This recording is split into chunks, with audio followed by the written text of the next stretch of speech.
দরকার প্রথমে। এখন দেখেন, আমরা ভিকটিমের পরিবার, আমরা বাসায় ঘরবন্দি, আর যারা আসামি তারা বাইরে হাঁটছে, মনের আনন্দে তারা হাঁটতেছে, তারা এখন পর্যন্ত অ্যারেস্ট হয়নি। তো আমাদের দাবি হচ্ছে গিয়ে সারা হোসেনকে অ্যারেস্ট করা হোক।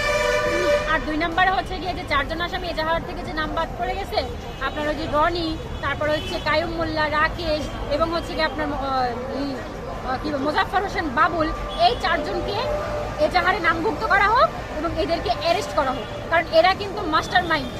আমার মামাকে যখন মারা হয় তার 2 দিন আগে কিন্তু মোজাফফর হোসেন বাবুলের যে অফিস কক্ষ, সেখানে কিন্তু এই পরিকল্পনা করা হয় আমার মামাকে মারার।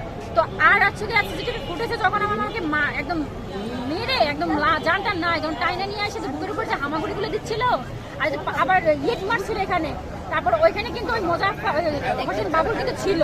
কিভাবে ছিল? ওনার কিন্তু সাদা শার্ট এবং গ্যাবারি প্যান্ট করা ইন করা ছিল, হাতে একটা ছাতা ছিল।